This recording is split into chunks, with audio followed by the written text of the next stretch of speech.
Hola, muy buenas tardes a todos.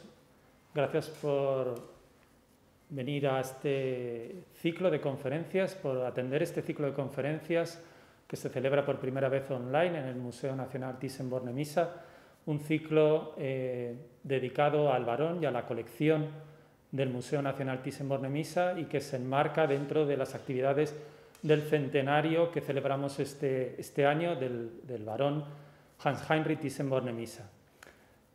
Antes de comenzar la conferencia de hoy, quería referirme, dar las gracias a los patrocinadores de este ciclo de conferencias, la Comunidad de Madrid principalmente, y también a todos los que han colaborado en la realización que han hecho posible este ciclo de conferencias, los distintos departamentos del museo.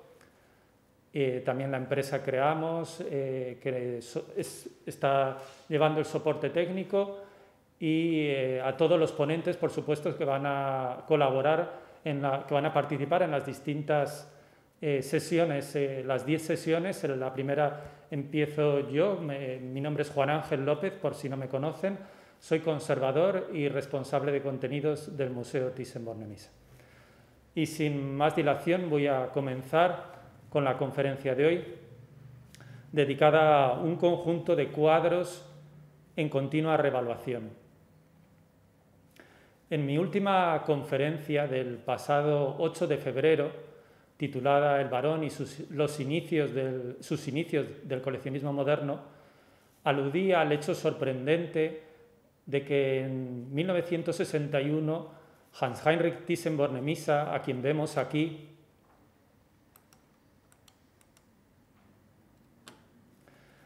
hubiese adquirido la obra de Max Pechstein, Casas Rojas con Molino de Viento, de 1923, como digo, en junio, y que apenas 3 meses después hubiese comunicado al marchante y al subastador Roman Norbert Ketterer que la quería poner a la venta. Me preguntaba entonces si era una cosa casual, un hecho casual, o formaba parte de un modus operandi dentro de la labor coleccionista del Barón. En ese momento ya veíamos que no era el único caso que se daba, pero ahora, después de 3 meses de investigación, tenemos más datos y queremos un poco, mi idea sería introducir un poco este tema de las ventas del Barón, y ver en concreto, ceñiéndome a 2 preguntas. La primera, ¿cuáles fueron los listados, las clasificaciones que hizo el Barón o que mandó a hacer el Barón de las obras de su colección? Y en el segundo caso, la segunda pregunta sería, ¿qué propósito llevó al Barón a vender algunas de las obras de su colección?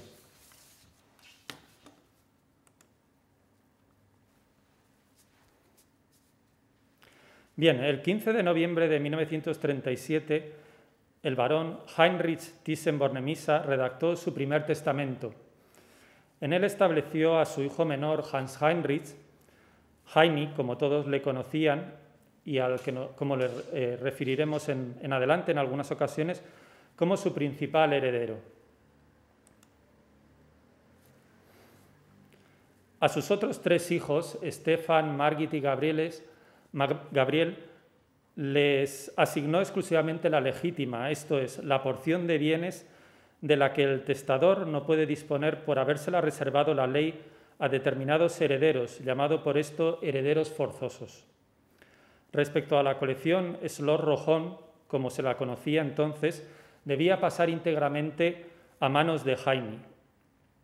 Ahora bien, en 1947, cuando falleció el barón Heinrich Thyssen-Bornemisza, en plena posguerra mundial y tras la confiscación de muchas de las empresas familiares por los aliados, el valor más seguro y más tangible para los herederos eran precisamente los cuadros y las piezas de orfebrería. Y por ello impugnaron la herencia, y tras una revisión de los documentos elaborados en Lugano y sellados en Zúrich, se evidenció que había un fallo de procedimiento debido a tener una doble fecha. Ello provocó la invalidación parcial de la herencia, del testamento. Dado que Heinrich Thyssen-Bornemisza había conservado su nacionalidad húngara tras su matrimonio con Margit Bornemisza de Casson en 1906, hasta el final de su vida, su testamento fue sometido a la legislación húngara y, según esta, la colección debía ser repartida en proporción igual al resto de los bienes. Esto es, a Hans Heinrich le correspondía 5/8 de la misma, mientras que a cada uno de sus hermanos, 1/8. Aquel mismo verano de 1947, Heinrich contrató a Rudolf Heinemann, perteneciente a una familia de galeristas alemana que había abierto su primera galería, su primera tienda de arte en 1872, con sucursales en Múnich, en Niza, en Frankfurt y en Nueva York. Y lo que es más importante, que desde finales de los años 20 hasta 1938 había sido el principal asesor de Heinrich Thyssen-Bornemisza. Una de las primeras labores que le asignó a Heinemann, a quien vemos aquí destacado, fue realizar una estimación del valor de las pinturas de la colección. Gran conocedor de la colección que él mismo contribuyó a crear y que documentó en un catálogo razonado en 1937, Heinemann apenas tardó unos meses en elaborar dicha estimación. En concreto, el 10 de diciembre de 1947 entregó ya a Heini un listado mecanografiado de 16 hojas, cuya primera página vemos aquí. El documento concluye con una alusión al precio total de la colección. Vemos aquí la primera página en la que aparecen algunas de las valoraciones de las primeras obras de la colección, de las 534 obras de la colección, y el precio total de la colección, estimado por Heinemann, era de 10 millones de francos suizos. Según esto, aquí tenemos 3 ejemplos correspondientes a obras claves de la colección. El retrato de Giovanna Tornabuoni de Ghirlandaio le atribuyó Heinemann, le correspondían 300.000 francos suizos. En el caso del retrato de Enrique VIII de Holbein, la cantidad que le correspondería, según Heinemann, era 200.000 francos suizos, y en el caso de Vittore Carpaccio, joven caballero en un paisaje, le corresponderían 150.000 francos suizos. Se trataba, en general, de valores bajos, como señala Gramlich, por debajo del precio de compra en su momento, como consecuencia de la pérdida de valor del mercado de arte en la posguerra. Y quizá por ello, por el miedo de los herederos, de los hermanos del barón, a que hubiese un acuerdo tácito entre Hans-Heinrich Thyssen-Bornemisza y Heinemann, pidieron que hubiese un segundo peritaje de la colección. En concreto, se acordó que fuese el gran coleccionista suizo Oskar Reinhardt el que designase a una persona de su confianza para hacer esta segunda valoración de la colección, este segundo peritaje. Y Oskar Reinhardt eligió a su asesor, Oskar Reinhardt, a quien vemos en la diapositiva central sosteniendo una obra sobre papel. Ante la atenta mirada de su asesor, Fritz Nathan, eligió a Nathan como la persona que podía llevar o que debía llevar a cabo la valoración. En el caso de Fritz Nathan, igual que el caso de Heinemann, se trataba de un marchante alemán que había abierto una galería en Múnich, pero que en 1935 había tenido que exiliarse en Suiza y volvió a abrir otra galería en St. Gallen y en Zúrich. Nathan, a diferencia de Heinemann, no debía establecer los valores monetarios de las obras de la colección, Su cometido fue revisar que las relaciones de valor entre los cuadros, tal como las había establecido Heinemann, eran válidas. Así pues, este segundo listado de la colección, digamos, el foco del listado, este segundo listado de la colección, no recaía tanto en el valor monetario de las obras como de la relación de unas obras entre otras. Este listado, compuesto por 16 hojas y datado en abril de 1948, lo tenemos en la pantalla, poseía dos columnas que vemos aquí, una asignada a Heinemann, aquí he aludido con un punto, un H y un punto, y otra dedicada a las valoraciones de Fritz Nathan. En este caso, como vemos, no se trata de valoraciones económicas, de valores monetarios, sino se trata de puntos. ¿Y a qué correspondían estos puntos? Pues correspondían al valor de las obras en francos suizos divididos entre 1000. Aplicando al ejemplo anterior que veíamos anteriormente, en el cuadro de Ghirlandaio tendríamos 300 puntos que le asignó Heinemann y 300 puntos que le asignaba Fritz Nathan. En el caso de Enrique VIII, 200 puntos asignados por Heinemann y 250 puntos asignados por Fritz Nathan.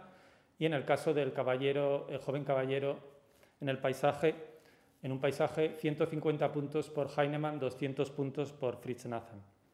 Aquí tenemos otras valoraciones que hizo de cuadros por parte de los dos marchantes, en obras de Durero, obras destacadas también de la colección, como Durero, Jesús entre los doctores, o Lucas Cranach, La ninfa de la fuente, Caravaggio, Franz Hals, Bernardo Bellotto y Francisco de Goya. Es de destacar también, por ejemplo, que los valores eran muy bajos en cuadros como el cuadro de Caravaggio de Santa Catalina de Alejandría. Frente al listado de valoraciones de Heinemann, el listado de puntos de Nathan ofrecía una novedad que fue fundamental en la trayectoria posterior de Hans Heinrich como coleccionista. El foco de atención, como hemos dicho, ya no recaía tanto en las obras, el valor de las obras en el mercado, como en la relación de unas obras respecto a otras. Elaborado en cifras sencillas, permitía una rápida comparación de unas obras respecto a otras. Vinculado a este sistema de comparación de unas obras con otras, Hans Heinrich recordaría años más tarde en sus memorias, a propósito de la obra de Tiepolo, La muerte de Jacinto, hacia 1752-1753, valorada tanto por Heinemann como por Fritz Nathan con 60 puntos, las siguientes palabras. En 1948 fue heredado por mi hermano Stefan. Rudolf Heinemann, quien fue asesor de mi padre y también mío, me dijo, si su hermano vende ese cuadro, debe comprarlo a cualquier precio. Entonces se lo compré a mi hermano por, creo, $24.000. Eso era cualquier precio a finales de la década de 1940. Con el tiempo cambié mis sentimientos al respecto. Ahora lo uso como un patrón. Cuando estoy considerando qué comprar, conservar o vender, lo comparo con este cuadro. Me pregunto, ¿quiero quedarme con esta obra o con la que me han ofrecido? Muchas veces devuelvo la otra obra. Volviendo al listado de Fritz Nathan, ofrecía tenía otras ventajas que voy a citar a continuación. Como ha señalado Gramlich, disfrazaba, cito textualmente, el valor monetario de la colección, sobre todo de cara a las autoridades fiscales suizas. El peligro de que Nathan hubiera podido llegar a valores monetarios altos y por tanto no deseados, y que estos llegaran a personas equivocadas, quedaba de esta forma atenuado. Esto, aclara Gramlich, era más importante sobre todo dado que estaba en curso el proceso, el litigio por la herencia en el caso de la tercera esposa de Heinrich Thyssen-Bornemisza, Brunhilde von Fabritze, que en el proceso en el cual la parte de la colección era bastante importante, dado que sus abogados aducían que el valor de la colección se situaba entre los 40 y los 50 millones de francos suizos. De esta forma, concluye Gramlich, y cito textualmente, siendo honestos, evitaban decir una cantidad concreta, sugiriendo al mismo tiempo que la colección de arte no poseía ningún contravalor monetario en la situación de crisis económica que atravesaba el mundo durante la posguerra. En segundo lugar, el sistema de puntos de Fritz Nathan facilitó el reparto de la colección, que se llevó a cabo el 19 de mayo de 1948. Si bien los valores en puntos establecidos por Heinemann y Nathan no eran siempre los mismos, tampoco diferían en exceso y coincidían en la suma final de 10.000 puntos. De este modo, los 5 octavos que le correspondían a Hans-Heinrich Thyssen-Bornemisza equivalían a 6.250 puntos, y el octavo que le correspondía a Stefan, Margit y Gabriele correspondía a 1.250 puntos. El barón recordó en sus memorias en 1987: hubo expertos que estimaron el valor de las obras en puntos y cada uno de nosotros tenía derecho a una determinada cantidad de puntos. Se elaboró una lista indicando el número respectivo de puntos: 3, 5, 100, 200. Nos correspondía entonces acordar la distribución siempre y cuando todos termináramos con el mismo número de puntos. Había una pequeña Madonna del siglo XV que todos queríamos. Jugamos a los dados para decidir. Lancé un 6 y gané. Esta Madonna posiblemente se trata de la obra de Roger van der Weyden, Virgen con el Niño entronizada, que vemos aquí, cuyas medidas son de 15 por 11 centímetros, 15,8 por 11,4, y que en el listado figuraba como Madonna con niño o Virgen con niño y con la notación sehr gut, muy buena.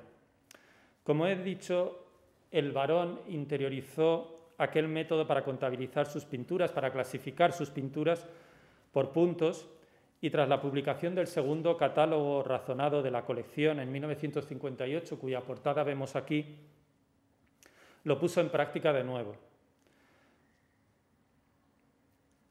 Como vemos en este ejemplar del catálogo, forrado en cuero y conservado actualmente en la biblioteca del Museo Thyssen, Museo Nacional Thyssen-Bornemisza, en él figuran hasta 3 tipos de clasificaciones o de anotaciones en las pinturas. Es un catálogo que debió manejar el propio barón y conservar y anotar él mismo, y que utilizó, por lo que se aprecia en él, lo utilizó durante bastantes años. En él, como decía, vemos 3 tipos de anotaciones. Vemos una anotaciones en la margen derecha. Aquí, por ejemplo, en el caso de Giovanna Tornabuoni y de Ghirlandaio, vemos cómo la anotación es de 500 puntos, lo que equivaldría a 500.000 francos suizos. Tenemos otra anotación en el margen izquierdo en la que figura 750 puntos, o sea, 750.000 francos suizos. Y tenemos una tercera anotación que es una X. El propio barón, al comienzo del catálogo, nos aclara qué significan estas anotaciones, estos signos de una X, un círculo y un punto. Esto es: cuadros de primera clase, cuadros excepcionales y cuadros buenos o obras buenas, marcadas en este caso con un punto. Habría otras obras sin marcar, que serían las obras de menos calidad. Como vemos, se trata de un sistema aún más sencillo que el de Fritz Nathan, en el que la relación de las obras entre sí pasa a primer plano, porque ya no hay vinculación con el valor monetario de cada obra. ¿Por qué? Nos podemos preguntar. Pues seguramente porque todas las obras marcadas bien con una X, con un círculo o con un punto eran obras que debían permanecer en la colección y que no se debían nunca vender, por lo cual el valor monetario era ya menos importante. En cuanto a la fecha de estas anotaciones, más o menos deduciendo a base de los cuadros que están incluidos en el catálogo y las anotaciones que hizo a mano el varón de algunos cuadros que compró posteriormente, podemos deducir que las anotaciones del margen derecho corresponden aproximadamente a 1958, fecha en la que se editó el catálogo. Las anotaciones del margen izquierdo en puntos corresponderían al año 1960 aproximadamente, y las anotaciones con signos, con una X, con un círculo o con un punto, serían algo posteriores. Quizás no mucho.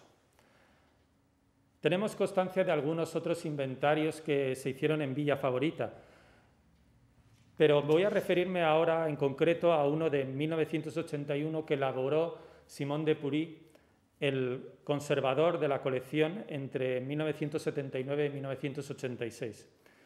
En concreto, elaboró un listado de pinturas de los siglos XIX y XX de la colección, en el que atribuyó, ahora lo vemos aquí, diferentes estrellas a los diferentes cuadros, según su importancia. Esto es superior, buena, media o mediocre en el caso de que no tuviese ninguna estrella. En el mismo listado, Simón de Purí aclara: las estrellas solo se relacionan con la producción general de los artistas dados. Es decir, un Lindner, 3 estrellas, puede, por lo tanto, ser menos deseable que un Sisley, 2 estrellas. Las estrellas se dan independientemente de cualquier valor comercial. Es decir, dos Cles, 2 estrellas, pueden tener un valor de mercado diferente. Se trata, en definitiva, de una versión algo distinta de la clasificación que ya habíamos visto en el catálogo de 1958, porque en este caso no existe tanto una relación de unas obras con otras como la relación de unas pinturas con otras dentro de la producción o dentro de las obras de un mismo artista en la colección. Por último, para cerrar este primer apartado de la ponencia, valga recordar que en 1988 la decisión final sobre qué obras debían venir a España se basó en un sistema de puntos semejante. Como testimonia un artículo de Pedro Sorela publicado en El País el 8 de abril de 1988, cito textualmente: los cuadros de la colección Thyssen se hallan clasificados en 4 categorías según su importancia y rareza: A, B+, B- y C. Los cuadros que cede el barón Thyssen al Estado español pertenecen a las categorías A, cuya lista completa figura en esta página y que está considerada como el corazón de la colección, y B+, con cuadros de autores importantes, aunque representados en este grupo por obras secundarias. Por lo tanto, podrán ser apreciados en el Palacio de Villahermosa las obras importantes de la colección, 229 obras pertenecientes a la categoría A y 497 de la serie B+.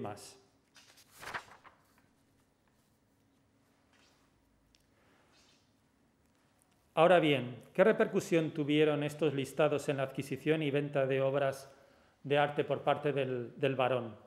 A esta cuestión me voy a referir a continuación. Como recordó Guillermo Solana en su conferencia de septiembre de 2019, cito textualmente: el 19 de enero y el 1 de febrero de 1948, la Neue Süße Zeitung comentaba el contenido de la Galería de Villa Favorita: 26 salas grandes y pequeñas, con luz natural y artificial, con suelos de mármol y paredes enteladas. De las 5 obras estelares destacadas por la Neue Süße Zeitung, la Madonna de Durero y el falso Vermeer se fueron. Las otras 3 siguen con nosotros.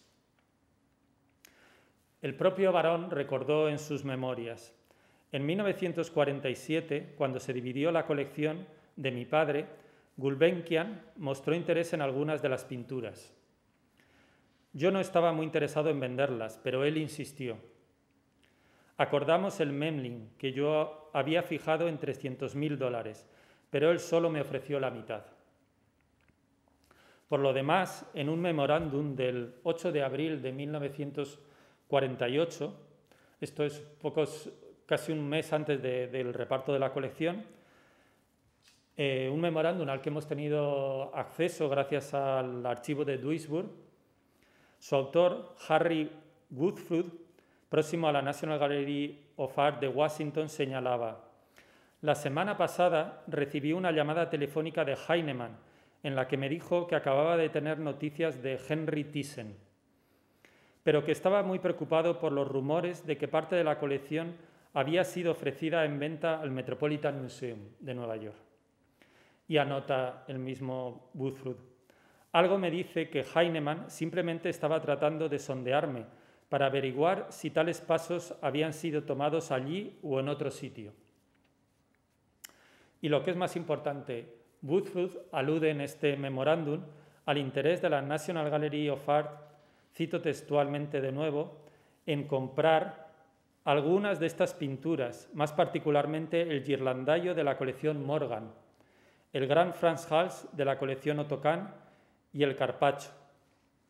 El barón afortunadamente no vendió ninguna de estas tres pinturas, pero como nos informa la página web de la National Gallery of Art de Washington y como hemos comprobado en los archivos de Duisburg, sí que vendió 3 obras a la Pinacoteca de Washington, en concreto La Virgen con el Niño, cuyo reverso lo constituye Lot y sus hijas, de Durero, que vemos aquí, Adán y Eva, obra del taller de Altdorfer, en cuyas salas se encuentra la regla de Baco y la regla de Marte,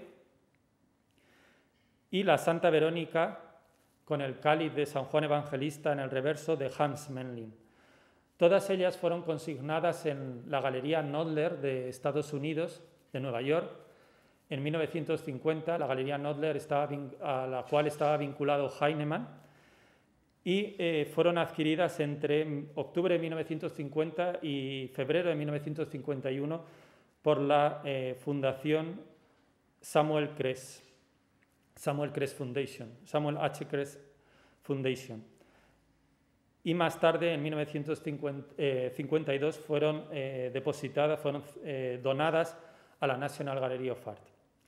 Aunque tenemos pocos datos sobre estas ventas, pudieron estar vinculadas a los problemas económicos que atravesó el barón a comienzos de la posguerra debido a las confiscaciones de muchas de sus empresas familiares por los aliados.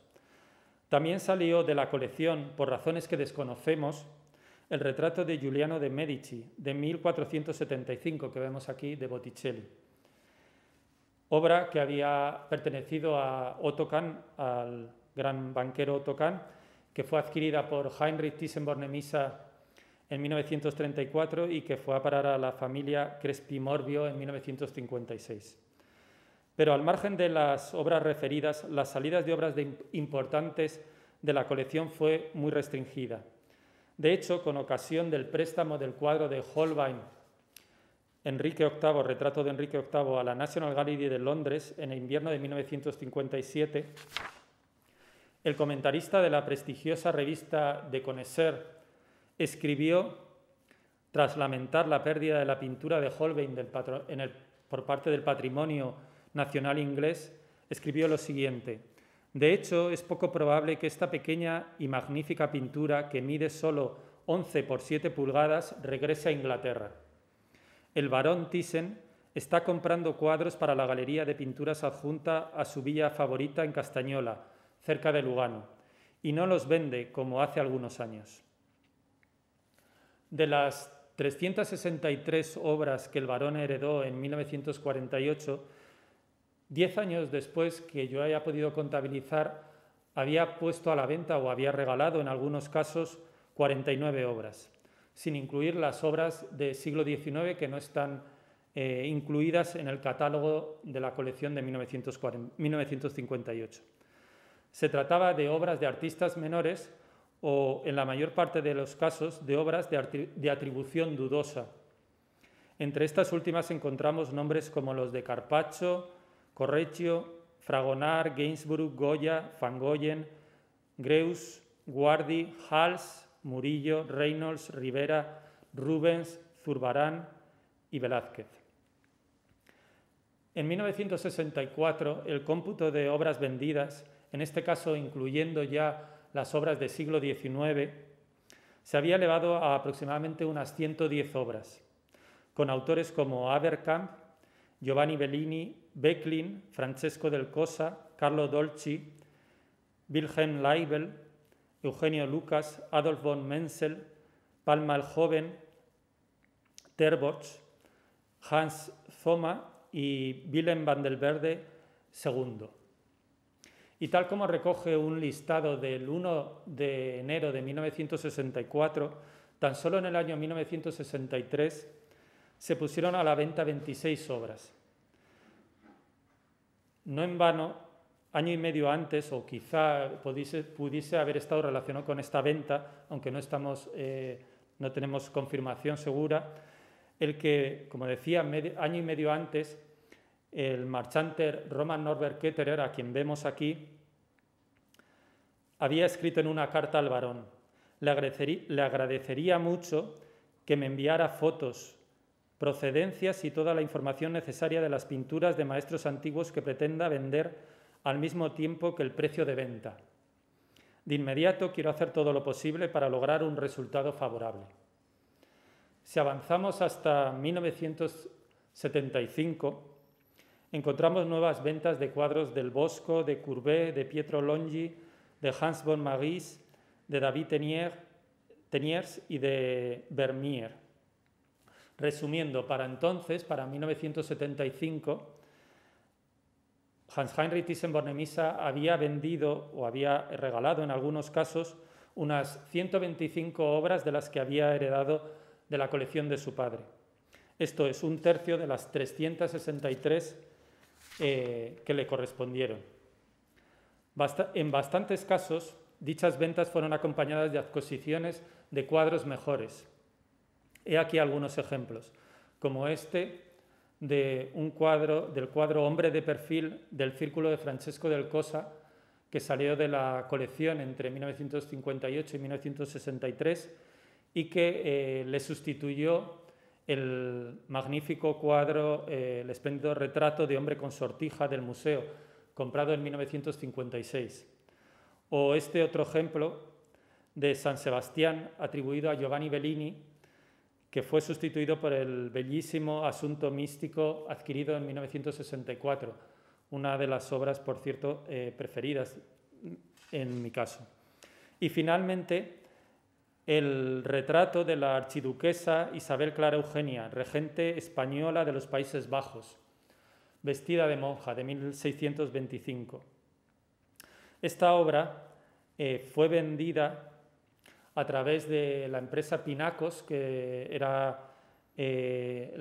formaba parte de ella Heinemann. Fue vendida a la Galería Rosenberg and Stieber en Nueva York en 1957 y hoy figura en el Norton Simon Museum de Pasadena.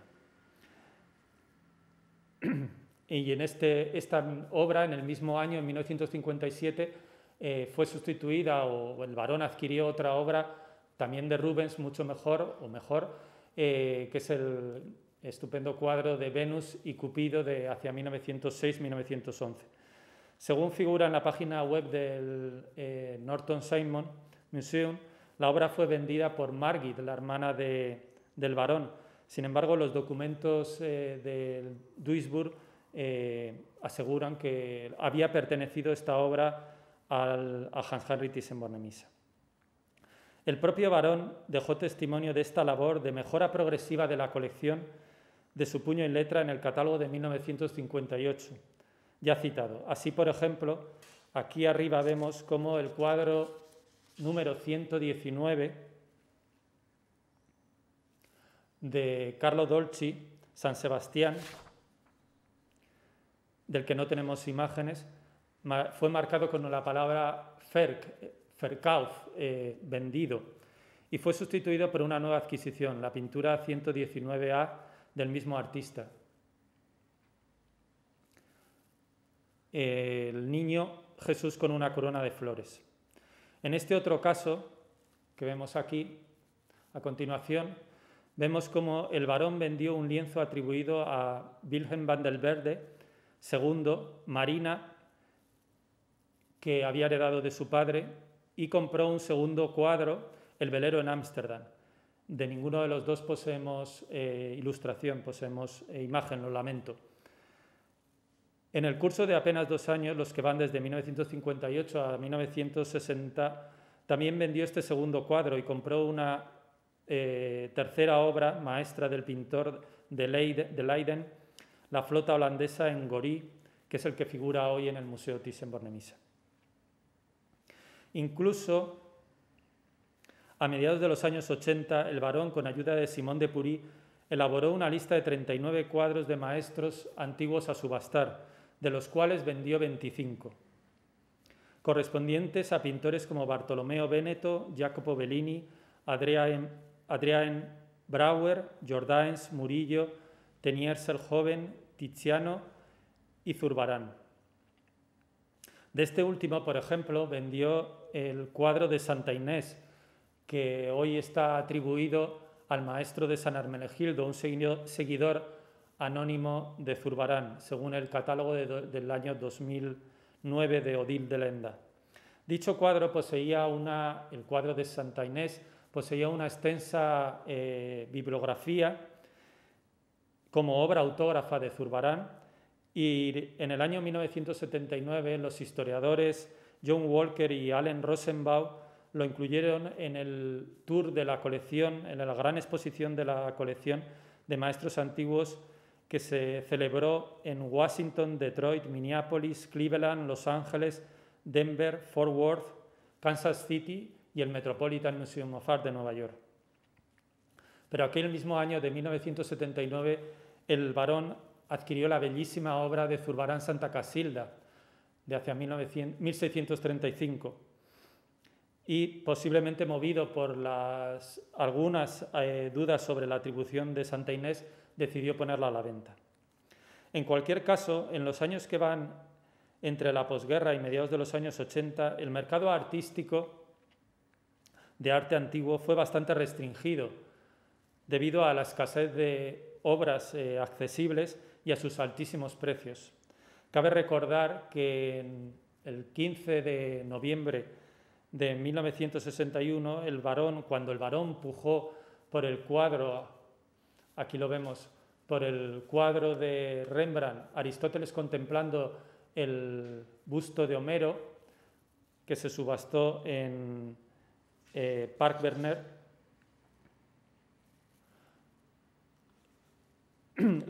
tuvo que pujar contra tres grandes museos, en concreto contra el Carnegie Institute de Pittsburgh, el Cleveland Museum of Art y el Metropolitan Museum of Art, quien a través de su director, James Rorimer, que vemos aquí vemos al barón y a la baronesa Fiona Thyssen. Como decía Rorimer, aportó la cantidad mayor, $2.300.000. El barón solamente pudo llegar a $1.800.000.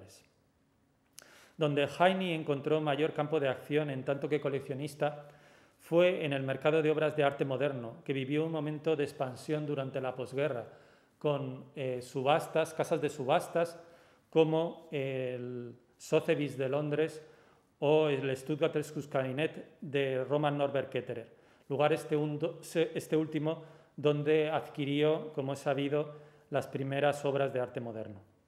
Y como hemos aprendido recientemente, no solamente compró obras, sino que también puso algunas obras a la venta. Tal es el caso, volviendo al cuadro con el que abríamos esta conferencia, de Casas Rojas con molino de viento de hacia 1923, de Pestein, adquirido en la casa de subastas Kunsthaus Lempert de Colonia el 5 de junio de 1961, y con respecto al cual el Barón anunció a Ketterer ya el 12 de septiembre, o sea, 3 meses después, que deseaba ponerlo a la venta en la siguiente subasta del Stuttgarter Kunstkabinett.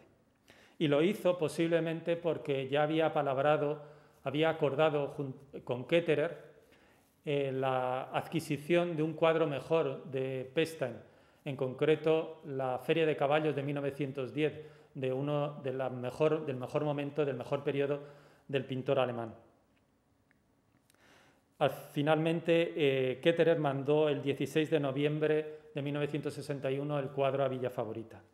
Y junto al cuadro de Pestein mandó también este otro cuadro de Kirchner, Camino a Staffel, de 1919, perteneciente a una época tardía en la producción del líder del grupo Die Brücke. Y este cuadro apenas permaneció 3 años en la colección del Barón. En 1964 o 1965, coincidiendo con la compra de la obra que vemos a la derecha, el cuadro Mina de Arcilla de hacia 1906 del mismo autor, de Kirchner, el Barón entregó a Ketterer el cuadro El Camino a Staffel para que fuese puesto a la venta, como así fue posteriormente. Pero el Barón no solamente vendió obras, sino que también en algunos casos las regaló. Tal es el caso de este Kirchner, también de la colección, que el Barón regaló a la Art Gallery of Western Australia de Perth con motivo del tour de la gran exposición de obras de arte moderno que se realizó en Australia en los años 1979-1980. Años después, el Barón señaló a Bart David Swart, crítico de la revista Connoisseur, en una declaración que desde mi punto de vista sintetiza su labor como coleccionista desde el punto de vista de la venta de obras de arte de su colección.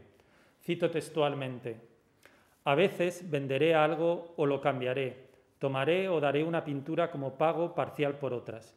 Por ejemplo, no fue un intercambio directo, pero algunos intercambios estuvieron involucrados en el caso de un Balthus, en el que actualicé la colección, vendiendo un ejemplo menor para adquirir otro mejor de su producción».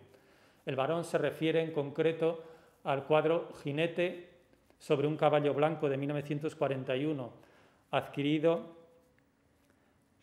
en 1975 en la Galería Internazionale de Milán y que estuvo en la colección hasta 1984.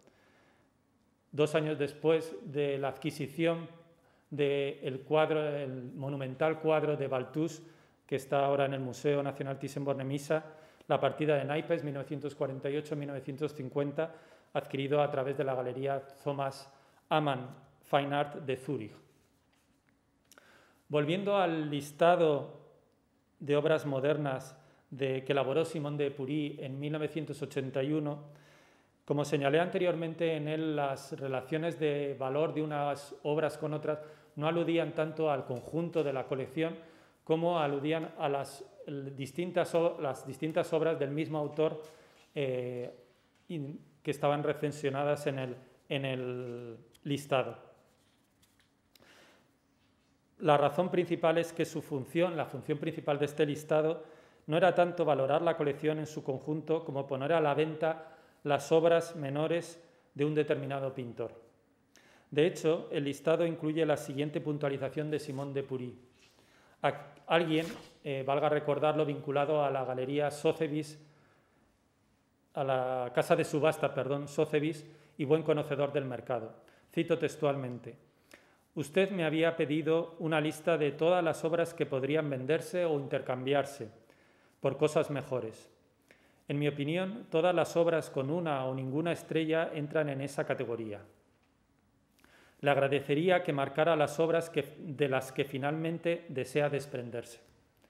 2 años después, en diciembre de 1983, Simón de Purí, a quien vemos aquí junto a los varones con motivo de una de las exposiciones en la Rusia soviética en 1988, confeccionó una doble lista de pinturas a vender, que incluía 40 obras de maestros modernos y 39 de maestros antiguos, como ya mencioné anteriormente. Depury señalaba al comienzo de este documento: adjunto una lista de obras que podrían venderse. Creo que deberían incluirse en las subastas de primavera de Sotheby's en Nueva York. El mercado ha demostrado ser allí más fuerte que en Londres para las pinturas de gama media. Dado que ahora usted figura en el consejo de Sotheby's, solo tendrá que pagar una comisión de proveedor del 3%. Los cuadros marcados con un asterisco deben venderse a su nombre, los demás como propiedad de un caballero. Indíqueme qué obras acepta vender. De esta lista que vemos aquí existen dos versiones en el archivo Thyssen de Duisburg. Una primera que vemos aquí sin anotaciones y una segunda con anotaciones posteriores a la venta de las obras. Pero antes de que se elaborase o se completase esta segunda lista, el barón, por mediación de Simon Depury, firmó un contrato con Sotheby's Park Burnett de Nueva York, en el que se comprometía a la venta de algunas de las obras de su colección, algunas de sus pinturas, a cambio de que la casa de subastas se quedase con el 10% del precio de la oferta exitosa por cada lote vendido. Finalmente, por lo demás, el barón no tuvo que pagar ni siquiera el 3% como proveedor de la subasta, dada su condición de miembro del Consejo de Sotheby's. De las 40 obras de maestros modernos incluidas en el listado en diciembre de 1983, finalmente se vendieron 24, en 4 subastas, todas ellas en Sotheby's Park Burnett de Nueva York.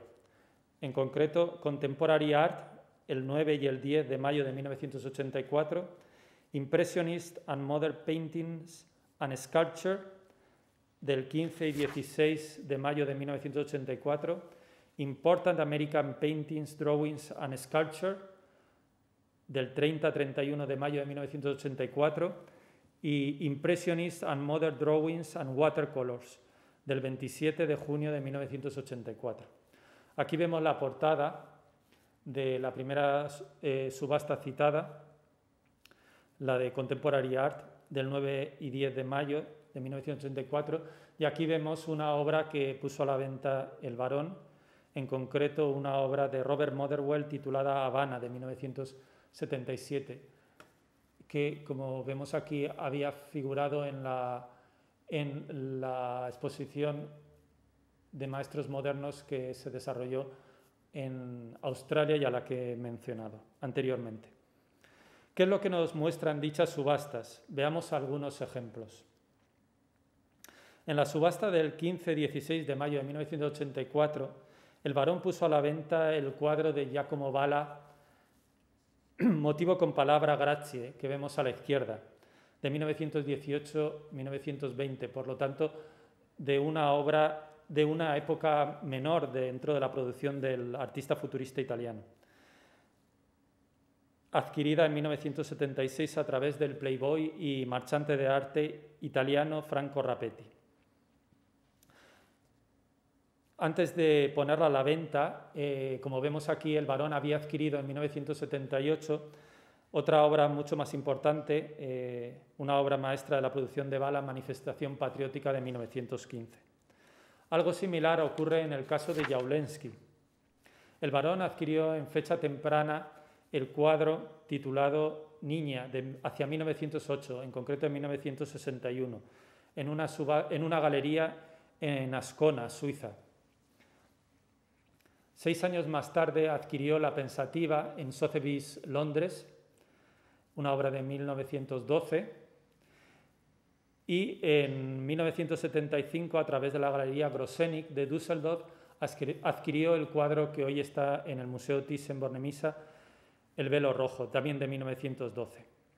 En el listado de 1981 ya no figura la primera obra, porque supuestamente había sido vendida, aunque todavía en 1964 sí estaba en la colección.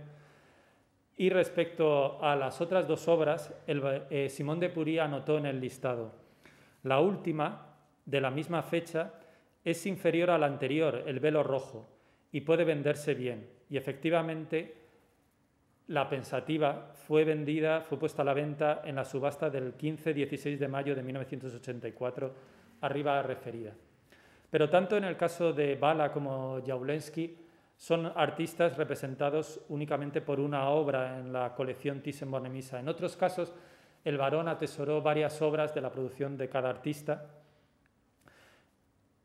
Y tal es el caso, por ejemplo, de George Braque, que vemos aquí. En esta ocasión, la progresión de adquisiciones es importante.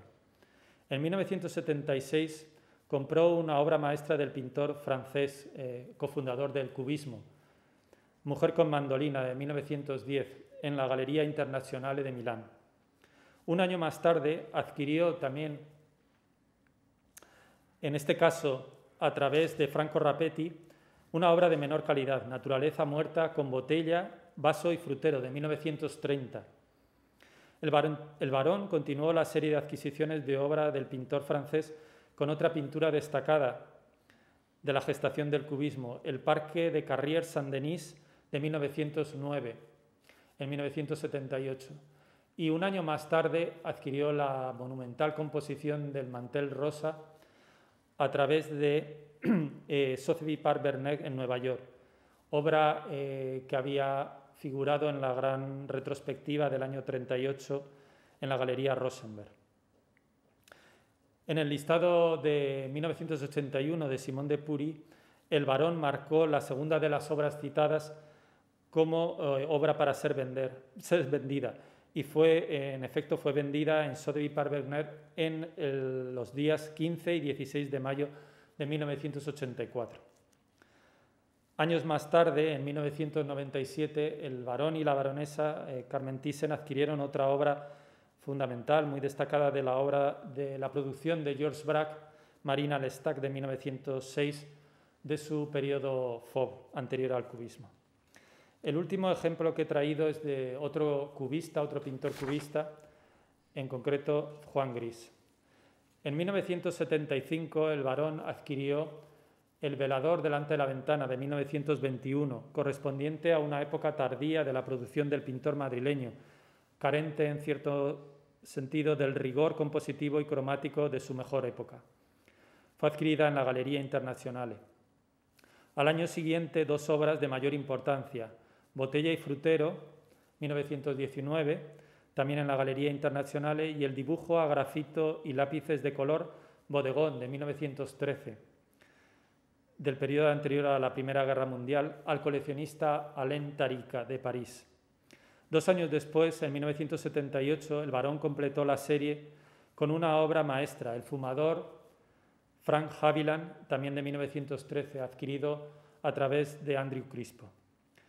En el listado de obras modernas de la colección Thyssen-Bornemisza de agosto de 1981, Simone de Pury escribió debajo de la primera de las obras mencionadas: la pintura de 1921, aunque de buena calidad, posiblemente podría venderse, y así ocurrió una vez más en la subasta del 15-16 de mayo de 1984 en Sotheby Park Vernet, en Nueva York.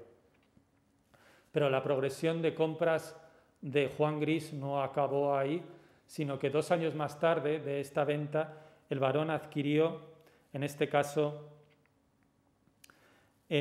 a través de Sotheby's Londres, la monumental obra La mujer sentada, de 1917, que hoy pertenece a la colección Carmen Thyssen-Bornemisza.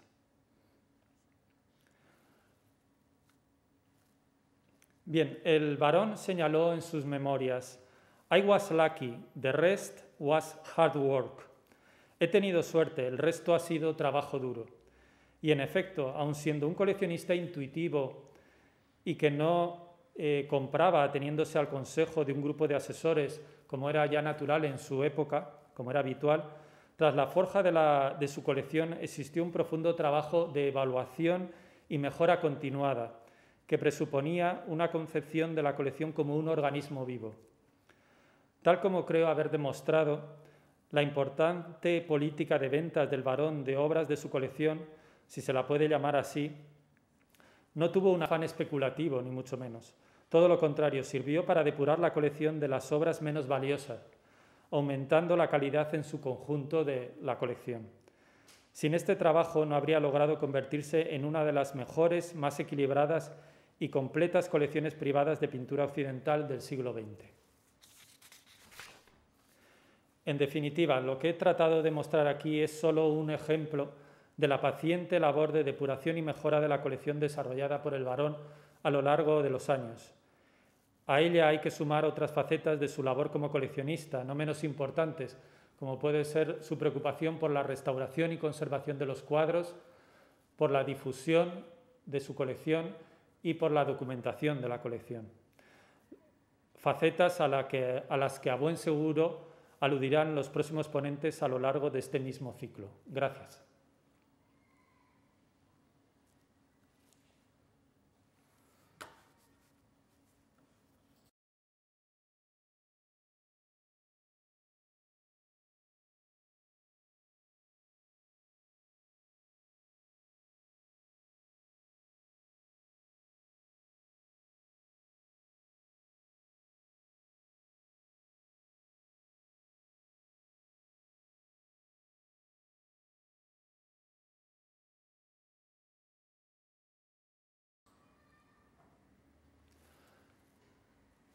Buenas de nuevo. No sé si hay alguna pregunta que me quisiesen hacer llegar a través del email que hemos enviado, que hemos adjuntado en el URL para esta presentación. Si es así, por favor, si me las hacen llegar, las contestaré con gusto.